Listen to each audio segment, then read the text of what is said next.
Now we are proceeding to the final session of conference around the issues of workers' rights and business, enterprise and innovation. And I think that it's the final session because we're nearly unanimous in this party on all these issues. But I wonder, would it be possible for the movers of motions 92, 93, 94, 95 and 96 to agree, given the lateness of the hour, to formally move them. Let's see how we do. I take number 92, very important constituency, in the name of Wicklow Constituency Council. The motion is firmly moved by the constituency chair, John Kenna. It's firmly seconded. Thank you, delegates. Motion 92 is firmly moved and seconded.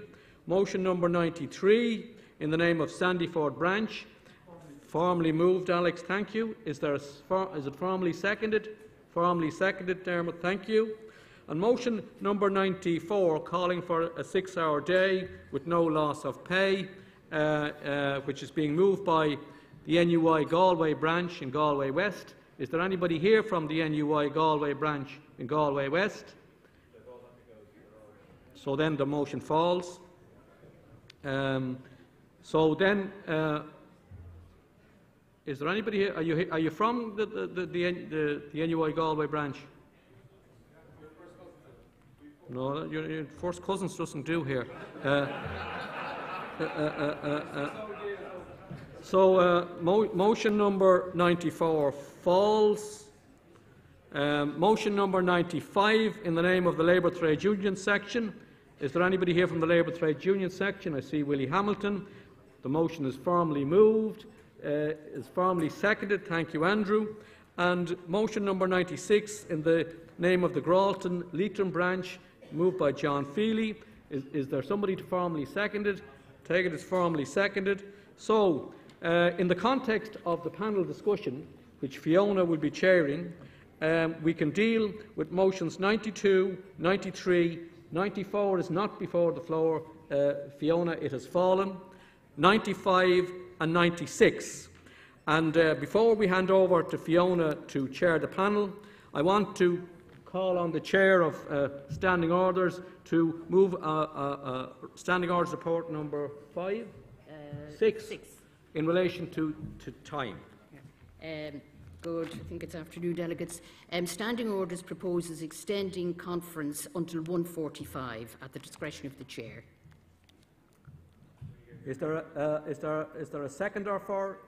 Seconded by Willie Hamilton. Is it agreed? Agreed. Thank you, delegates. Fiona, it's over to you. Okay, thanks, Jack. Okay, everyone can hear me.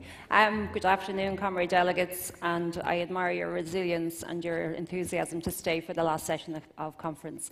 A session which is actually really, really important in terms of the issues that we're going to deal with. It's workers' rights, it's collective bargaining, and also the issue of precarity and legislation. So, without much further ado, I'd like to introduce the panel. I have great pleasure to share the panel with Senator Jed Nash. As you know, Jed Nash has worked tirelessly on workers' rights from his time as a minister right through to his senatorship now, when he's been working with a number of trade unions in the most recent past.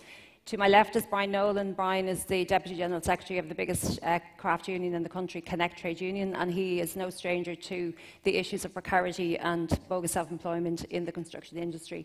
Next to Brian is Sheila Noonan. Sheila is the General Secretary of the INTO, the National Teachers' Organisation, and President of the Irish Congress of Trade Unions. And again, Sheila is very familiar with all of the issues that face workers in terms of precarity and also in terms of some of the austerity issues that we've had to deal with. Is my mic on? Oh. Hello? Mic's gone. Okay, it's back. Cheers. In the issues of austerity from the recent downturn. Next to Sheila is John Douglas, and John is the General Secretary of Mandate and also a member of the Executive Panel of Congress. I'm gone again. Okay, I'm back. And John has been dealing with, as you know, some of the most difficult employers in the country in the retail sector. I think they use, unfortunately, the retail membership as a battering ram to introduce new and exploitative measures for workers. And John has been to the forefront of some amazing campaigns with Dunn's and Tesco and Lloyd's. And next to John is Ethel Buckley. Ethel is the Deputy General Secretary of SIP2. And again, Ethel comes from a very strong organising campaign background. She's had some amazing successes with catering staff, contract cleaning and also security, but as well as that, more recently, with the ladies football team and obviously the Cleary's workers with the debacle that happened there. And most recently over the summer, I think there was some successes which we'll deal with under the Competition Act. So I'd like the conference to very warmly welcome our panel for this last session on workers' rights. So the way I'm going to set this up, I'm going to ask each of our panellists a question around some of the issues they're dealing with, and then we'll ask Jed Nash to respond to that, if that's okay with everyone. Sheila, can I go to you first in terms of collective bargaining and some of the issues that are facing the broader trade union movement, and perhaps even touch on some of the issues you've dealt with in the public sector agreement and the public sector issues? Well, I suppose the first thing to say is this is a really welcome debate, because the Irish Congress of Trade Union, representing the 600,000 workers, this is the key debate at the moment in terms of the capacity of the trade union movement to be able to represent its workers in a variety of fora. And so while employment has improved since the recession, the building blocks that are needed to put in a robust collective bargaining, scaffolding and structure leave a lot to be desired. So I think the values that are expressed in the Charter here today very much resonate, I think, with the issues that are coming up in the last few years. I mean, particularly the whole issue of low pay, clearly, in terms of minimum wage and the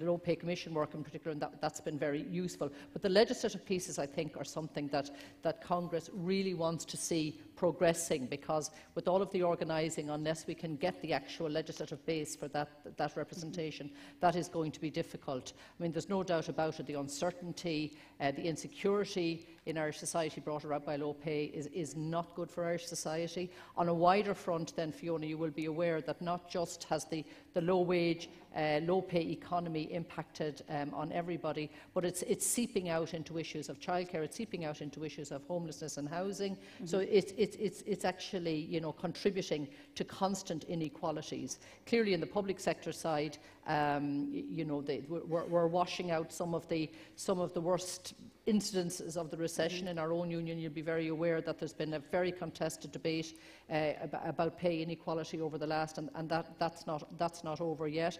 I think a very important piece in the, at least public servants, I suppose, we have a stronger collective bargaining space, but the other piece would be around the commitments about outsourcing, which are very, very precious, I think, within the public sector agreements, and something we need to guard as well. But in overall terms, just to say, I think it's welcome to see a good debate. I think I couldn't but concur with the various elements of that, but particularly ICTU want to see the legislative pieces strengthened, because that then gives the organising piece something to know that if they bring the organising home, there is a place to prosecute on behalf of workers. Okay, thanks, Sheila. And just going to the legislative piece, John, I know for your workers, if and when contract 0 hours are some of the key issues that you face. A broader legislative space or more protections in law, is that what you're looking for? Is this something that the Labour Party is going to help? It certainly would be part of the agenda and certainly part of the solution. It's not the full solution, and I have to acknowledge that Senator Nash has been very helpful in terms of putting together a support mechanism for our own union in terms of the miscellaneous provisions bill and maybe putting decency thresholds, but that's all they are. They're safety nets against the worst exploitative contracts, but there's nothing going to replace collectivism and collective bargaining and collective union organisation and workers working together, and that's the big challenge for us all in the trade union movement. There's no doubt about that. At this point in time, the share of wealth being created globally, there's a larger share going to capital and a kind of an ever-diminishing share going to labour, and that's reflective of the weakness of the trade union movement globally, but also in Ireland. Until we get that piece right, we need to have the kind of legislative framework to make sure that, you know, it doesn't hit the floor. But really the trade union movement has got to collectively organise and increase density. And the reason we have precarious type contracts, the reason we have exploitative contracts, zero-hour contracts, because the trade union movement generally is not strong. If we were strong, we'd be able to fight that kind of in the trenches. We tried to fight it against Lloyd's Pharmacy. They threw money at it. They threw a redundancy package at it. We tried to fight it against Dunn Stores. We're barred out of all their stores. There's no shop stewards. There's no union notice board. You're not allowed to wear a union badge. Recently, Tesco, about 2 years ago, we took on Tesco because we're trying to reduce terms and conditions of employment. We're barred out of all their stores now in Tesco. No union activity, no union notice boards, no more collective bargaining. They've effectively de-recognised the union with impunity, because we do not have collective bargaining legislation. So we need pillars of decency around collective bargaining, around precarious employment, around zero-hour contracts. And then the trade union movement needs to get its act together and start organising and mobilising. Thanks, John. And can I go to Ethel then in terms of, you know, John has led into organising collective bargaining, campaigning. You're a veteran in that area. You've had some successes. You've had some really difficult challenges. Do you want to maybe talk about some of the issues around the Cleary's workers and then the success of the summer? Yeah. So at the conference last year, the Justice for Cleary's Workers campaign won the Larkin Justice Award, Thirst for Justice Award. Yeah. And that was really welcome. It was a really welcome recognition from the Labour Party of the, I suppose, the role really that the workers in Cleary's played themselves in that campaign. The campaign was very high profile, I think. It was a pretty successful campaign in union campaigning terms. But I would say that the reason why it was successful, and I think that there's learning for all union organising and campaigning in this, and maybe political campaigning as well. The reason why it was successful was the workers themselves were front and centre of that campaign. It wasn't about a trade union official advocating on behalf of workers, really. It was about trade union officials like myself and Theresa Hannick and Robbie Purfield, the people who worked with me on that campaign, giving the tools to the workers to run their own campaign and to be in the media advocating on behalf of their own campaign. And I think there is a great benefit in that kind of testimonial type campaigning, where the person affected by the issue is the person who's advocating the solution to the issue. I'm not trying to do trade union officials out of jobs now, but our role is to enable workers, you know. And there's some really interesting debates going on in the trade union movement currently about the kind of trade unionism that we want to operate in this country.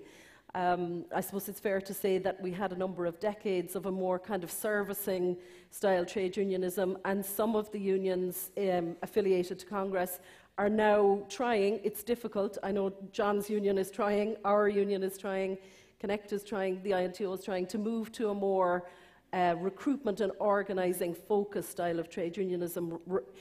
And that's not to say that you don't do great servicing. You have to, because members leave or members won't join if you're not providing a great service.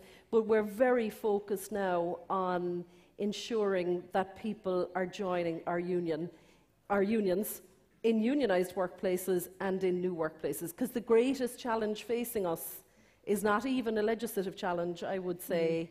The greatest challenge facing the labour movement, both the trade union side of it and the political side, is that less people are joining trade unions now than used to in the past. Absolutely. And in trade union terms or industrial relations terms, we talk about that as density. There is a drop in our density, and like John said, when your density drops, your bargaining power drops. Anyone who's ever engaged in any kind of negotiation knows that if you go into the negotiation with a strong hand, whether that's at the level of a company or an industry, if you go in with a strong hand, you're going to get a better outcome.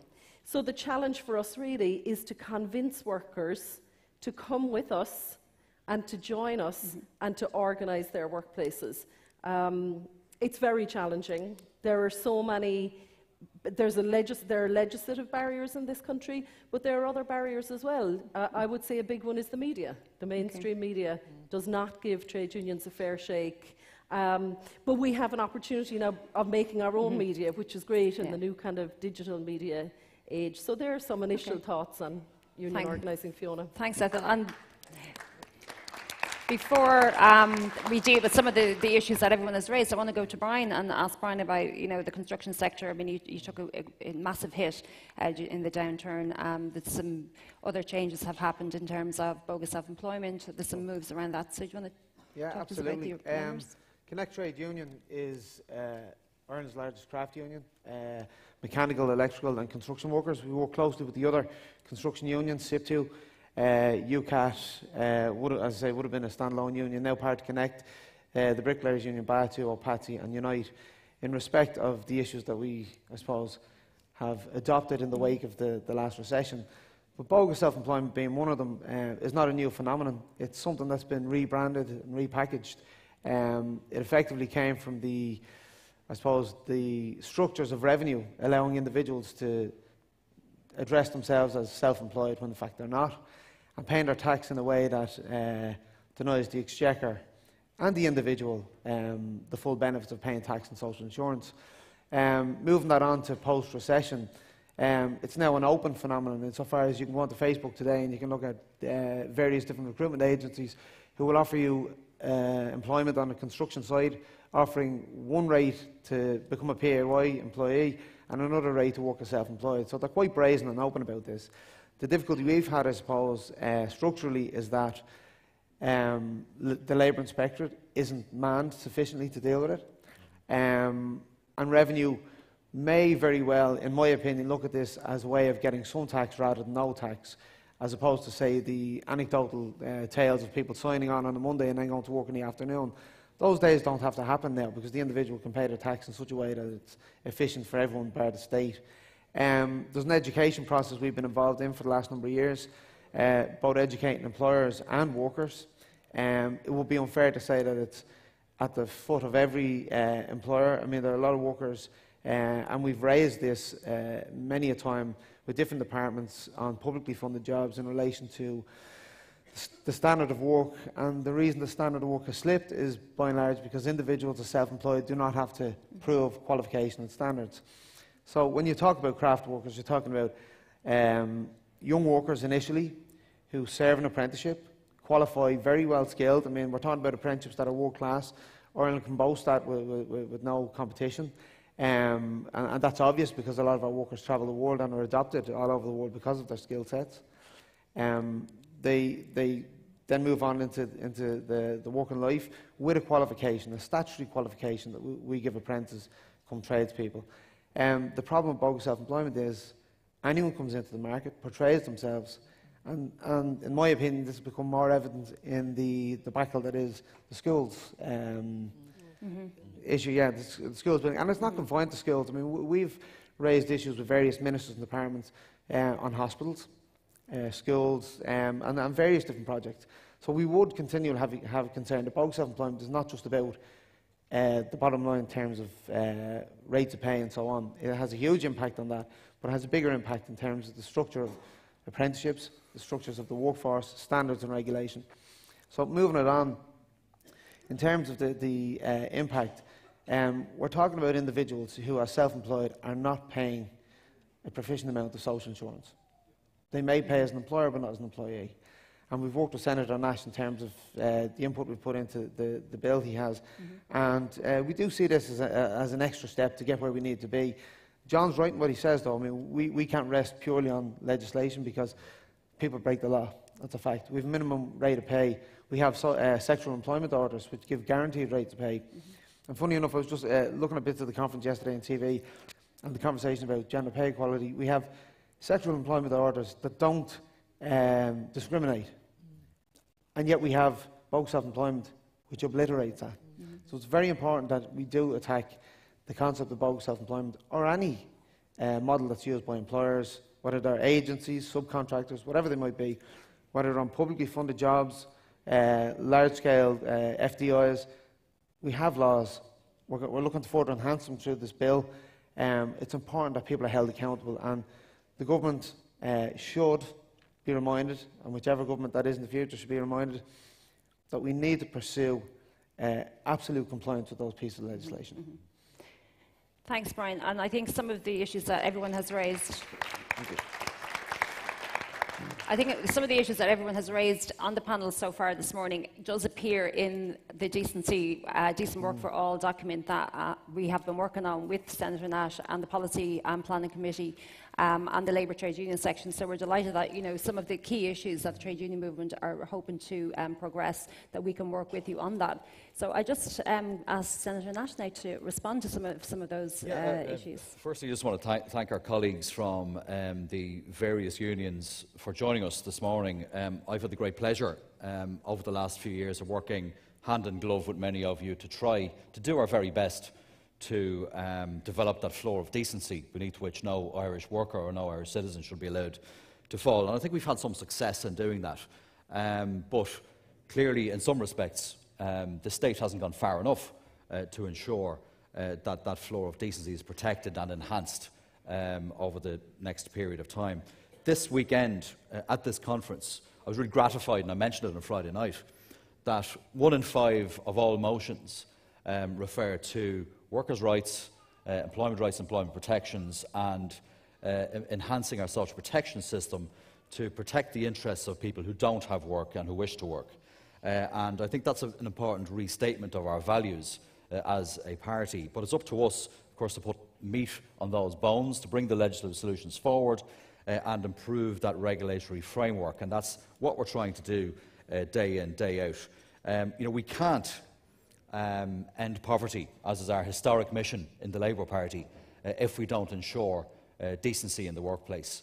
That's a fundamental point that I want to make, and a fundamental point I think that we should all go home with today. And I'm glad that we've reasserted our position on that.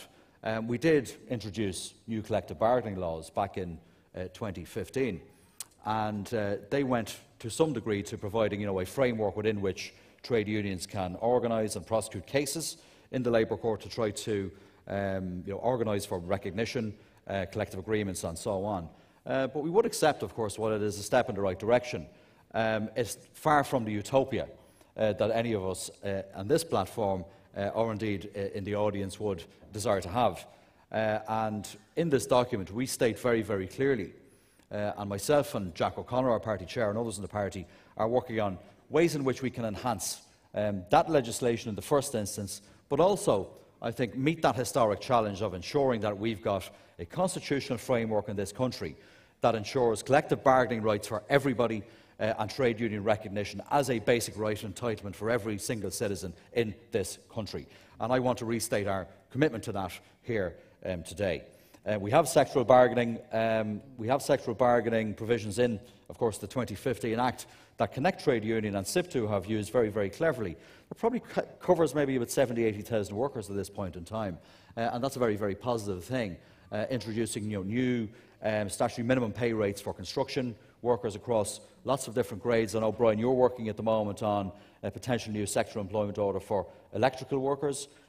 Just made it, in fact, and that's actually where industry and trade unions are coming together actually in common cause to try to ensure that there are decent protections and that floor beneath which nobody in an industry should be allowed to fall. Just to conclude in terms of this contribution, there are far too many people going to bed tonight in this country that they just don't know how much money they're going to earn this week. Hard-working people.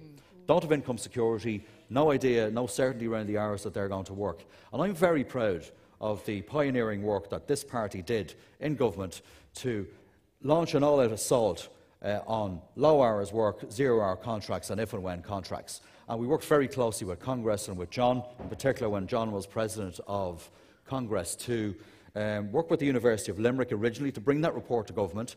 Unfortunately, I was a casualty of the last general election. I'll say frankly, it's because the Labour Party is not in government that there have been excessive delays in bringing that legislation forward to provide the protections that workers on low-hour contracts need.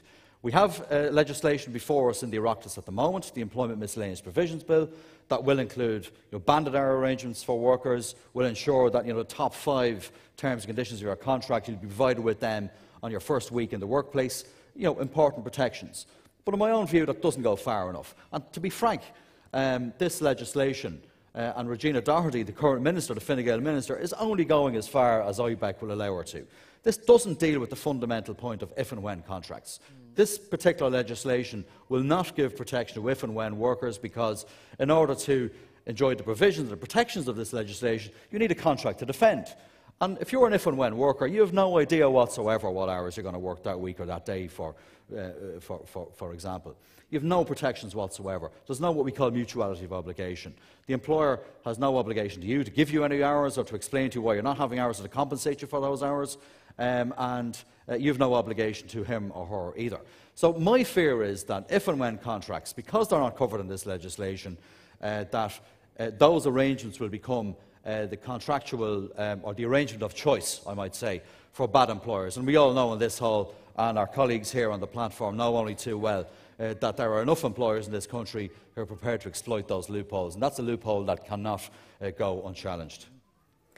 Thanks, Jed, for that. John, can I just go back to you then and ask you, in terms of, say, collective bargaining legislation, how do you think that will impact on your workers if it was something we were to get? Can you explain to people what it means? Because I know from the Labour Trade Union section we talk about certain phrases, and I don't think everybody understands exactly what it would mean in reality. So could you maybe take us through what that might look like? Yeah, I think it sets the framework and the narrative around which trade unions need to organise. At the moment, you really have no rights. I mean, you have your right to join a trade union, but you have no right for that union to act on your behalf. So it's a bit like joining a golf club, but you're not allowed to play golf, which is a nonsense, right? But if the narrative was changed and there was collective bargaining rights as part of your right to join a trade union, the employer also has to engage with you. I think that sets the narrative then for a situation whereby the trade union movement can get its own house in order and start organising and recruiting. At least if workers had some light at the end of the tunnel where they could say, well, if we join a trade union, that union will be able to act on our behalf. At the moment, they can join a trade union, but that union is stopped in its tracks from acting on their behalf. Now, the framework of a constitutional referendum on the right to join and be a member of a trade union, but also for that trade union to collectively bargain on workers' behalf, would certainly set that narrative, and I think that's very, very important. I mean, we have members in the retail sector, and big companies, big multinational retail companies, who that company, very profitable companies, only guarantee those workers 8 hours a week. Now, they could be working 30, they could be working 40 hours for years. But the threat is that employer comes in, right? You join a union, your hours are cut down to 8 hours, right? You become a bit bulgy, maybe you come up the scale, maybe you get on the top point of the scale after 5 or 6 years. Hour substitution, take them off, Ethel, give them to the first person in on the job. So all that exploitation is out, all that uncertainty is out there, and the Employment Miscellaneous Bill will go some way to resolving that. But the real way to resolving it is, I believe, right, when we put the kind of framework in place, is for the trade union movement to become a movement. Yeah. We're not a movement. If Tesco or Dunnes Stores knew that 700,000 workers on this island and their families are watching and will vote with their books in their pocket, right, with their shopping trolley, that's a big lot of power. We need to mobilise, and we need to do a Ryanair campaign and say it's not good enough, right, to make billions of profits and to pay your chief executives billions in bonuses, right, while your frontline staff are only guaranteed 8 hours a week. And that's the movement we need to create. It's amazing, and we discussed it here on Friday night during the kind of social protection motions, the amount of money that this state, our citizens, taxpayers, are providing through the social protection systems to subsidise low wages. Poverty pay that John's members, notwithstanding the hard work that yourself, Willie Hamilton and others are doing to try to improve the situation for low-paid workers in the retail sector, several £100 million each year that could be better deployed in public housing projects, in dealing with health waiting lists and making education genuinely free. We're actually subsidising. It's a form of corporate welfare for, and let's name them, Tesco's, Dunnes Stores and others. People are working really, really hard who, at the end of the week, have to rely on the Department of Social Protection to top up their wages. There's no dignity in that. No, no dignity whatsoever. We need to collectively address that. The point about an amendment to the Constitution in relation to trade union recognition and collective bargaining is a really, really interesting one, and it's a battle. We're going to have a battle royale on our hands to get that through. All of us in this room might be in agreement with that, but we'd be surprised at the number of people who aren't. We're proud in the Labour Party of the role that we played in terms of the marriage equality referendum, in terms of the 8th Amendment, an amendment we never believed should have been in the Constitution in the first place back in 1983. And they were tough battles to win. But, mark my words, the toughest battle we have as a movement ahead of us is to change the way this economy is organised, because in marriage equality and in terms of the 8th Amendment, we weren't taking anything from anybody. But we're going after We're taking, collective bargaining means taking some, it means redistributing wealth. And this will be fought tooth and nail. So we need to be prepared for that fight. And this party isn't entitled to the name the Labour Party if we're not prepared to take that fight to every door in this country. And this is something we need to do. Thanks, Jed. I know we're being told to kind of wrap this up because I think of the time, but I do want to let some of our panellists back in with, I'm just going to ask each of you one question to wrap up. In terms of like what Jed has said and in terms of building the movement, in terms of what John said, Ethel, can you maybe talk to us about some of the campaign? Because as chair of the Labour Trade Union Group, I would like to work with the movement, more with the party and the movement and members, but also for Brian in terms of the just transition, and I know it's not your area, but I know you have workers in Bordamona who are looking at some issues around the redundancies there and having to reskill. And then Sheila, maybe the last question for you is in terms of how, as a party, can we work with the movement better? How can we work with the Irish Congress of Trade Unions in a bit stronger? So, Ethel, I'll just go to you. I'm going to directly respond to what Senator Nash said about collective bargaining, putting in place the legislative pieces, but maybe even going as far as a constitutional amendment. And I think it's really important for us to acknowledge that the referendum that was won earlier this year on the 8th Amendment had a campaign of at least 2 decades before it. And feminists fought the hard fight for a long time, through some lonely times, to win the referendum. And really, sometimes I think when people analyse that referendum, they only analyse maybe the last 6 months of it from the Constitutional Convention. So I suppose I would say that if as a movement we are saying now that we want to address the constitutional issue, we'd want to start getting ready. And part of getting ready is to explain to people, to explain to working people, the value of collective bargaining, because I don't think we do that very well as a movement. Even the people in our movement, in our unions, who have the benefit of collective bargaining, don't always acknowledge that it is collective bargaining has delivered those higher wages or those better working conditions or sick pay schemes or pension schemes. So there's a lot to learn from the marriage referendum campaign, which also started decades ago, and the repeal the 8th, in preparing the ground, in having conversations with our members about the value of collective bargaining. I think that's what we would need to start doing. Maybe from this day forward, we need to start to think about rebranding, I would say, collective bargaining, because as a brand currently, it just doesn't run at all. Sure. If you went out onto the street to stop the people going to the match that John is waiting to go to, if you went out and you said to those workers, do you value collective bargaining? I think we'd be shocked by the answer. So let's just figure that bit of strategy into the legislative strategy, because the worst thing that could happen is that we would lose that constitutional referendum. Okay. Thanks. Let's go to you, Brian. Yep. Without getting into the specifics of Bordamona, as you say, but to use it as a kind of a distant example, this isn't the first time we've come across this situation where a company changes its business model, or an economy leads it a different way. We represent our members to the highest of our ability, and we always like to think ourselves as very progressive in terms of the technical side. I mean, we Connect Trade Union is, or was, the technical engineering and electrical union. We find ourselves progressive when it comes to enhancing the skills of our workers. We want people to see union labour as the best labour. It's the safest labour, it's the most diligent, it's the most well-trained. And through continuous professional development, we push that agenda constantly. With the better employers, they'll have a buy-in. And at our conference 4 weeks ago, we agreed at our conference to pursue a charter for working excellence with contractors that are like-minded. Sorry, I'm saying contractors from my history, but employers. There are sectors where we don't have that dynamic, and we want to build it for the simple reason a good employer that employs good union labour is somebody we want to see continue in business. Yeah.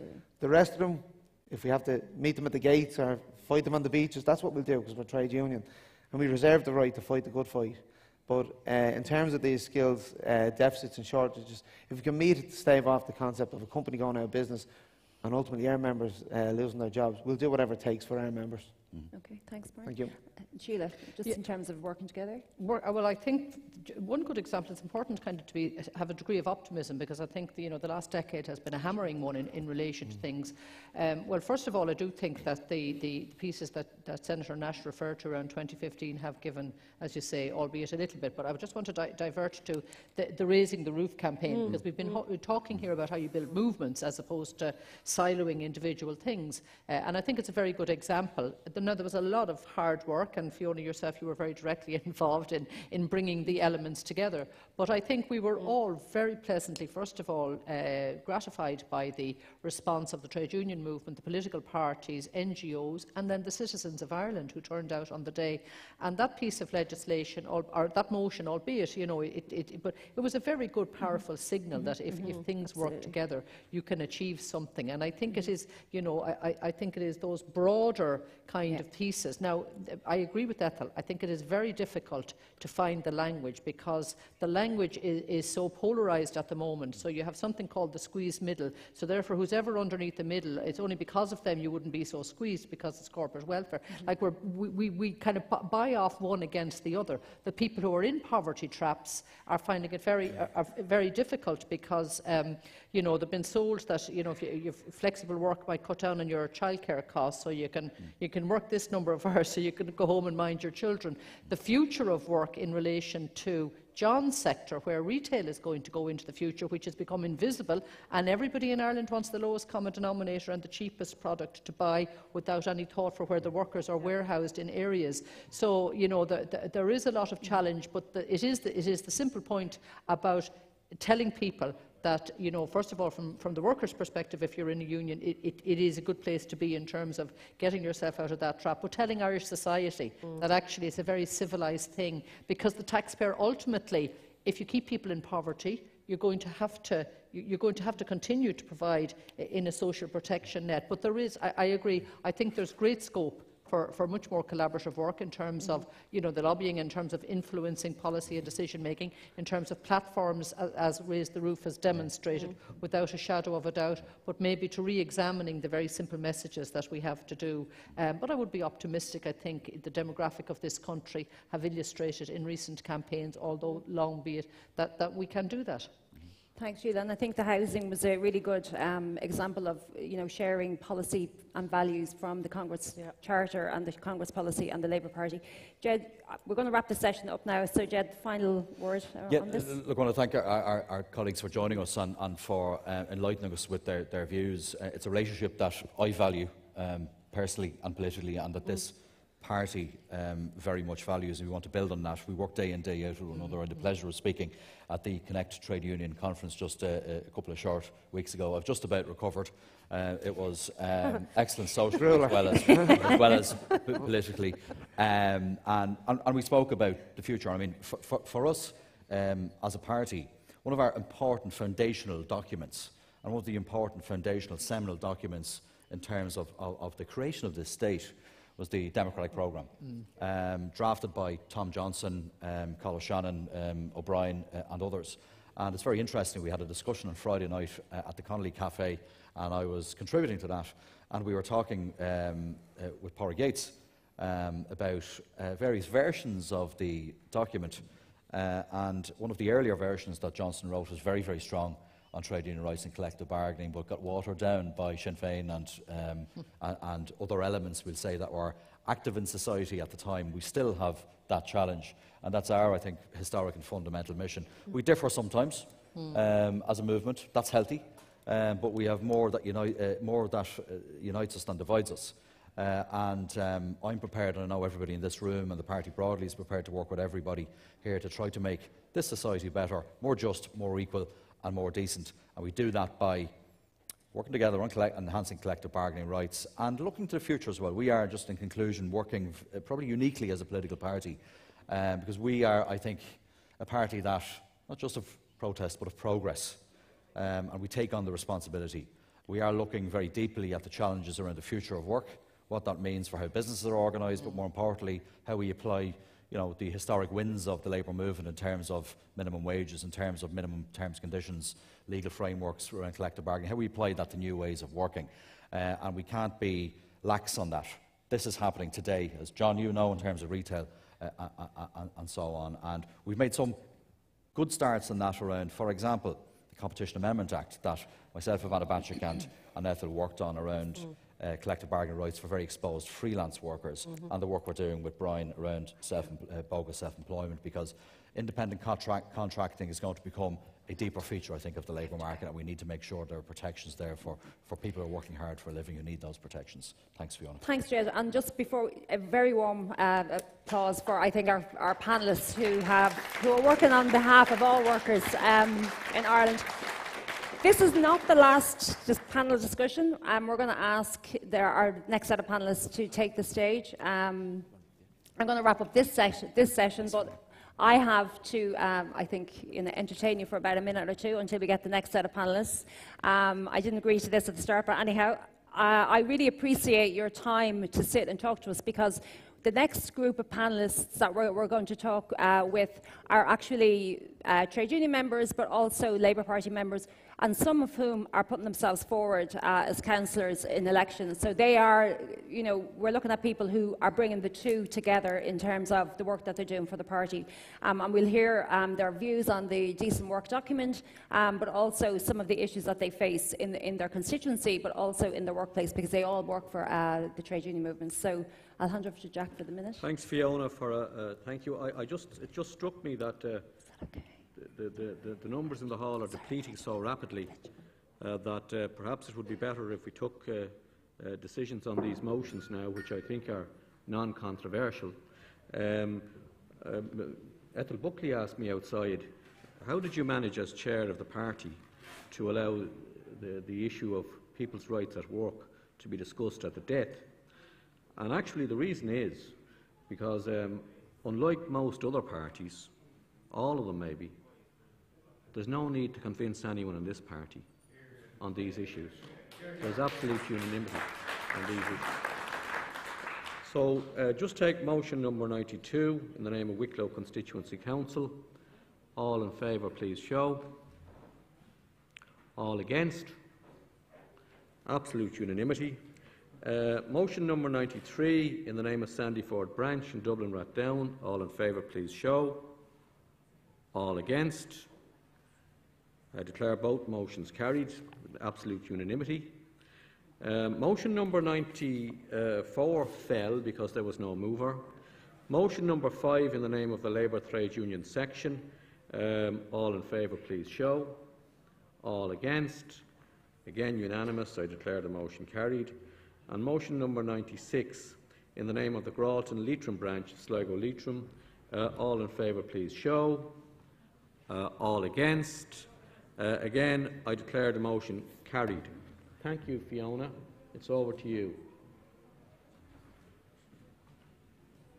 I'm even more efficient than I thought I was.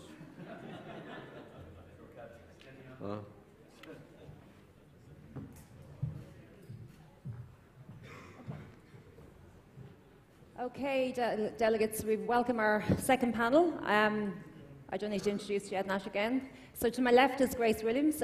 Grace is a former Labour Youth Chair and also works for the Force of Trade Union and has been a long Labour member. For his sins.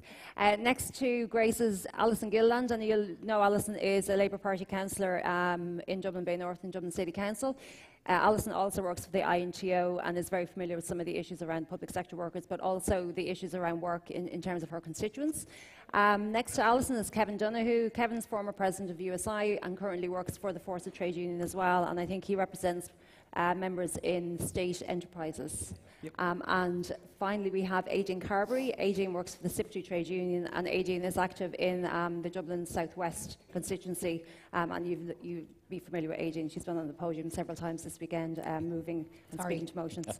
So this session we're really going to just talk about some of the issues within the document that the Labour Trade Union section and the policy committee and Jed has worked on in terms of, collective bargaining, bogus self-employment, and some of the issues we've already talked about. But I think I'll give each of the panellists an opportunity to hone in on a specific area of interest. So I'll probably start at the end of the panel, if that's okay. Aideen, you are working in SIP2 and around the issue of health, and it's something that you've looked at is public procurement. What does that mean in terms of workers, and what does that mean in terms of the people that you represent? Yeah, so first of all, I'd just like to apologise for the state of my voice at the moment. I had a bit too good of a night last night, but I'll do my best to speak as clearly as I can. You're forgiven. I suppose what I found interesting about the Decent Work document, and I suppose the area that I would be interested in would be the area of public procurement. What the document is calling on behalf of the Labour Party is looking for any sector that's getting contracts as awarded through the public service to make sure that they're compliant with health and safety legislation, equality legislation, employment law, and to make sure that paying conditions are upheld within paying conditions that are there within the sector are upheld as part of the contract. But for me personally, I suppose what I thought was the most important aspect of the document and of the clause was that we're actually calling on contractors who win contracts through public procurement policy, that they would show respect for the industrial relations machinery of the state.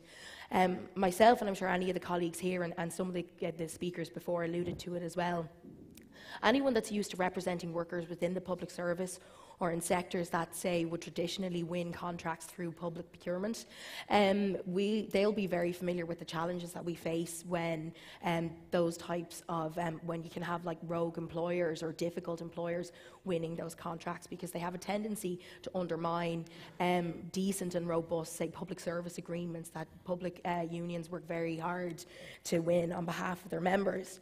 And I suppose bringing it to the local, on South Dublin County Council, for example, the council does actually have a policy itself that it includes a social clause when awarding public contracts, but and I'm open to correction on this, but having looked into it somewhat, it actually doesn't seem to mention anything about workers, or doesn't really specifically look at upholding the rights of trade unions when awarding contracts through the local authorities.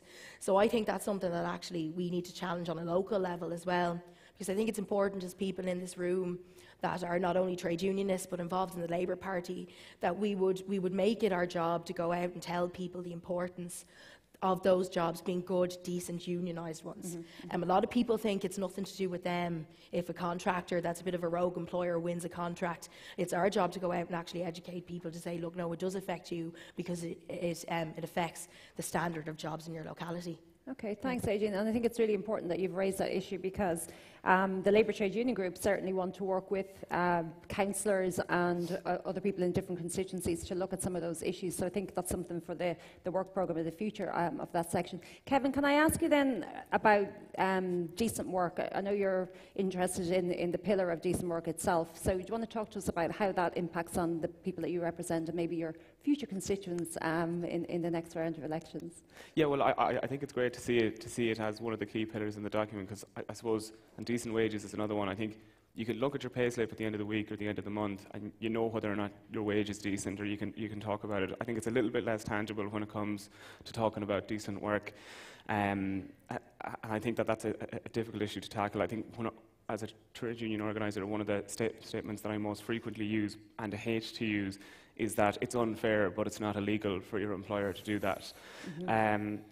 Which is really problematic, and I think that employers far too frequently see legislation as a barrier to profit, as opposed to providing protections for both themselves and their employees, and it leads to the creation of companies who, like Uber or Deliveroo, who essentially the profit model requires that they exploit their worker in order to kind of generate massive profits, and I think that then bleeds into the general psyche of the workforce, or the culture of workforces. So you'll have people on 9-to-5 contracts who feel that they have to be in at 8 o'clock, they have to have lunch at their desk, and they can't leave till 6. So they're doing 6.5 days of work in 5 days. And then you have kind of your if and when worker that if they dare to join a union or dare to ask to be treated with respect, they're all of a sudden not needed as often. And I think, certainly in my experience, and I'm the organiser for Ryanair. Certainly in my experience, what I've for cabin crew, pardon me, I'm just going to get that in. Congratulations on that. In all the conversations that we have, they talk about decent work as opposed to the wage. That's the focus that they have, and what they seem to. Decent work is essentially a synonym for respect in the workplace for them, and it was something that struck me when we were talking to employees in there. I think we had 4 or 5 meetings before someone brought up how much they were being paid as a problem. It was always about how they were spoken to, how they were treated, the correspondence from companies. This is from a broad range of companies, but that's usually what we end up talking about. So the last point I suppose I'll make is that it's great to see Labour talking about it, and I think that the Labour Party talks about it in a way that other left-wing parties don't really talk about it, and they really delve into it, and it's good. It's essentially just good to see it as a core pillar. There. So yeah, that's pretty much it. Thanks, Kevin. I'll move on to Alison, because I think the issue of hours and security of hours and that sort of thing is something that you're particularly interested in. But also you might want to touch on the issue of pay inequality, because I know that affects young teachers as well as a whole cohort of different workers. So. Yeah, I think John in the previous panel discussed very well the whole Duns and Tesco's issue around insecurity of hours. And what I would see, I represent Dublin 17, Dublin 13, and a lot of my constituents will be working in Duns and Tesco's. And at the time, they would have shared their stories about me, particularly around exactly what he said. If you try to stand up, then your hours are reduced. And we all know if your hours are reduced, you're not going to be able to make your bills. You're not going to be able, even on a short contract like that, to get a mortgage. Childcare is an issue. You get a phone call and you're called in, and you've got 2 kids that you have to suddenly find childcare for, and you're juggling. And it's a very, very precarious, insecure life, and you're working on a week-to-week, and you cannot see a secure livelihood. On the issue of pay inequality, I says in my own union, we suffer particularly bad from this, because unlike other public sector workers, we didn't suffer from the moratorium back in austerity. So we would have had teachers continuously coming into service and being paid at, and this is really important that it's understood, they're on a different salary scale. So it's an inferior salary scale, because some people say, oh, well, they are not being paid differently. Yes, they are, because their scale is different. So that's where the inequality lies. And we have recently stood up and said to the latest deal that's on the table, no, because it doesn't fully resolve it for every single teacher. And it's actually particularly cruel for the teachers that have suffered longest and hardest on it. And our challenge now is to stand as a collective, and I know the public consultants have also raised this today. Our colleagues in ASTI have to vote on it. But equality of income, equality of wages is really, really important. We've discussed, I think, gender equality as well, where women, particularly who take time out of the workforce, in any workforce, are almost discriminated against in a very subtle way when it comes to senior positions. We've also seen in bigger companies where we don't have collective bargaining an individualisation of wages. How many times have you seen a job ad and there's no wage or salary attached to it? Then it's up to you to go in and almost so the companies are pitting individuals against each other. Women are losing out because of their particular circumstances, and within the public sector where the state should be given the lead, we have pay inequality because we have inferior salary scales for our younger people. And clearly that is something that the Labour Party are key to deliver in terms of economic inequality. It's something that's come up over the conference since Friday, that they're striving forward to ensure economic inequality is removed, because it's the only way to pull people out of poverty. And it's that threshold of decency. And I do think because of our intrinsic link with the trade union movement, we are the only party that actually get this. Like, I've seen my colleagues, Sinn Féin colleagues on the council, and in the middle of an industrial dispute, they'll want to discuss it at council. And we all know, like, when you're in negotiations, and that sort of interference doesn't help. And I'm the chair of the Emergency Services Committee with Dublin Fire Brigade and Ambulance Services, and they're disrupting what is good industrial relations for a cheap political line in a newspaper. So absolutely our links with trade union movement and strengthening those links going forward. So that, to me, it's like two sides of the same coin. You vote for Labour and you're in a trade union. Thanks, Alison.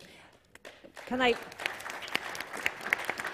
I now go to Grace, because you've been waiting patiently there, Grace. I know worker consultation is something that you're keen on in terms of, you know, the decent work agenda and what's in the document. So do you want to talk about the meaning of that in terms of your own members? Yeah, and just from my own perspective, I'm going to approach this maybe slightly differently to my colleagues here, but just looking through the goals that are set out here, it just seems that this idea about social dialogue and consultation really is what we need to be looking at. I mean, my job as an organiser, it isn't a big, sexy national legislative role, maybe like the likes of Jed Nash would have had in terms of collective bargaining legislation or 0 hours or anything like that, Jed. But certainly I think it's one of the most important things. I think this idea that trade unions are disruptive and we're here to wreck people's heads and to go into bosses and slam our fists down on the tables is quite simply nonsense. I think our role really is to create a dialogue that is reasonable. It's to put across ideas that are measured, that will get our workers the best that we can. And I think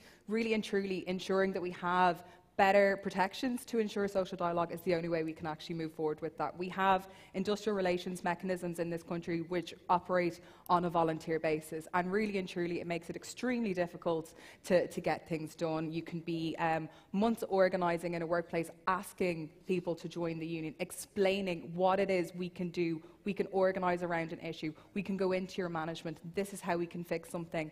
And generally, people aren't opposed to the idea of the trade union. What they're opposed to is, my boss is different, you've never come across a boss like mine, and they will not listen to you. And I see that in every single workplace I go into. That is what members tell me. And their bosses aren't any different. It really is just that they do not believe that their boss will engage with the union. And I think if we, as a party and as a movement, go about ensuring that we have better mechanisms to ensure that employers are forced to engage with union representatives and engage with their employees, we'll not only have a better workforce where workers are happier, we'll have a lower turnover of staff, but we'll also just have a better dialogue overall as society. So I really think this inclusion, obviously this document is extremely comprehensive. It covers such a wide variety of things, but I suppose from a selfish point of view, when I'm going in to negotiate, this really and truly is what I'm looking for. Okay, thanks, Grace. Jed, can I ask you to respond to some of the issues that have been raised? Thanks, guys. I'm really interested in what Grace was referring to around dialogue and social dialogue in general. We've dealt in some detail at the earlier session around what we need to do as a movement around enhancing collective bargaining rights. But we've been very consistent in the party over the last 2.5 years since we left government around the need for social dialogue fora in our state in general. I mean, it's the sign of a mature democracy where we can bring employers, trade unions and other interest groups on some occasions together under a social dialogue umbrella. What we proposed was a Labour Employer Council. It used to be around in the 1960s, 1970s to deal with some of the big issues in our society. For example, we have said that, wouldn't it be a good idea if we could bring some of those main stakeholders together around climate change and so on, because clearly we're missing our targets and this government has no interest in addressing climate action in a way that we would like to see it addressed. So that's a kind of broader point. And there's a reason, I guess, why we didn't have that kind of forum during our own period in government, because, of course, trade unions knew that we had their back when we were in government.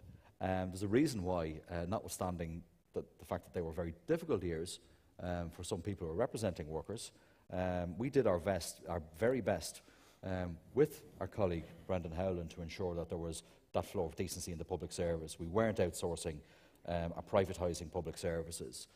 We weren't compulsorily making workers redundant, and that's something I think we should be very, very proud of in very, very difficult circumstances. But I guess the point that I'm making is now that the Labour Party isn't in government, there isn't that route for trade unionists into government, because Fine Gael see trade unions as a problem and something to be beaten, not something to be, not an organisation, a civic society organisation to work with for the benefit of everybody.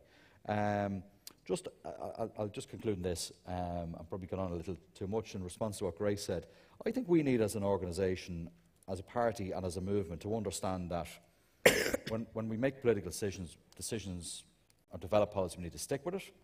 And we need to draw that line between our relationship with the trade union movement, the Labour Party, how things get done, how legislation gets enacted, and how new regulations are introduced and so on. And I want to give you a really important example. The work we're seeing going on at the moment around the proposed prohibition of zero-hour contracts, of regulating low hours work in general, actually came from Labour Youth.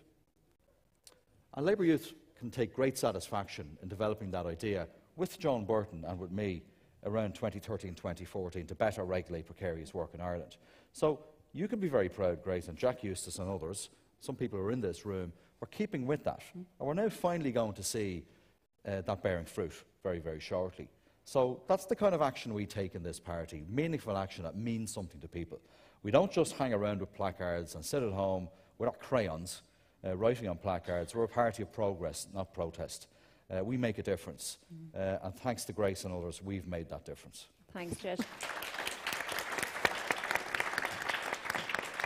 I know I have to wrap up, so I'm just going to ask our panellists one final very quick question for you all to consider. And it's a selfish question as chair of the Labour Trade Union Group. How do we convince your members to become Labour Party members, and how do we build those links back to all trade union members?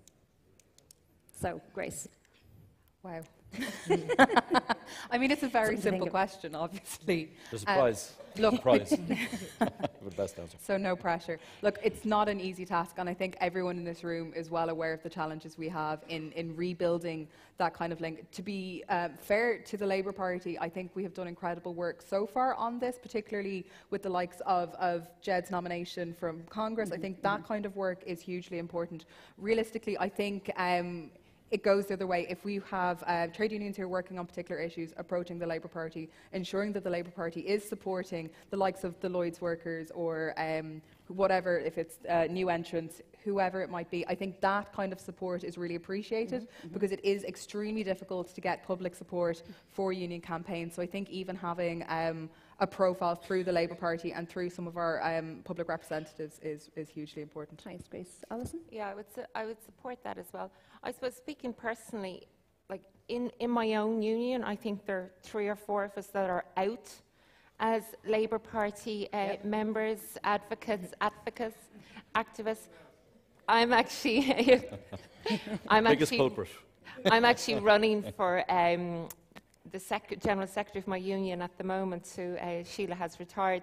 And I would hope if I won that, it would send out a very strong message to members that, you know, the head of our union is an active Labour Party member, and so there's a value there that might bring with it. It also is a challenge, because I know some of them wouldn't. But it's very much like using every opportunity we have to highlight the work that Labour does that is relevant to our own sector, and also working with them to progress issues. And I think the big thing, I think Ethel said it, it's about acting as a movement. Grace and I had a conversation out there about school secretaries, forced to have a campaign for school secretaries. School secretaries work in our schools. Make your we schools work. should be joining together so that we have all INTO, ASTI, TUI members supporting our school secretaries, not just for pay, that they're full-time, fully trained, and together a sector of workers can have a better and decent work. Thanks, Alison. Kevin? Yeah, I think probably the biggest task in relation to it is convincing people of trade union values and the power of trade unions. I think once you do that, it's pretty easy to connect the dots between why you should be in a trade union and vote in Labour or become a member of the Labour Party. I think the challenge is around convincing, because I think there's too many young workers out there in particular who see joining a trade union as an adversarial act. It might get them in trouble. In a previous job that I worked in, they were given out about the fact that they had to work 8 to 6 and eat at lunch at their desk and all that kind of stuff. We were given out for about an hour. I was like, we should join a trade union, and one of the people in the group was, no, I'd rather get promoted. You know, so like that was. So I think once, and there is a difficult task in convincing people of the values of trade unions and the power of trade unions. But I think that once you do that, it's I would hope an easier path to membership of the Labour Party as well. Thanks, Kevin. And Aidan, final Yeah, word? I suppose I just agree a lot with some of the points that Alison made there, particularly around the piece about encouraging members from one and the other organisations to become active in the other. If you're a member of the Labour Party and you're active and you're a member of a union, well, why don't you run for your union's NEC? Why don't you run for an officer board? And vice versa. If you're active in your union, well, look, why don't you get involved in your local Labour constituency? I think that would be a very good way of linking up the two organisations. Again, we should be acting as a movement. Our goals should be aligned, and in fairness, I think they are. And it's just about making sure that members are aware of it. And also, I do think there's further work that can be done around, I suppose, activating people. For example, one of the things I did when I was chair of Labour Youth, I actually ran an organising workshop for our members to actually talk about organising the trade union in your own workplace. Because as young people, they tended to be in sectors that were, low union density, low union membership. We encourage people to say, well, look, if somebody else is not going to do this for you, so we're going to give you the tools to go out and help them get your colleagues on board and join a union. So it's about encouraging active participation in both organisations. Excellent. Thanks, Aidan. I just wanted to say, Jed, do you need to find a word? No, I think this room's booked by somebody else after 2 o'clock, so we better. Okay. I think we'll conclude. Okay. I just want to say thanks to the panel. If you give them a warm round of applause. Well done, Fiona. Thank you.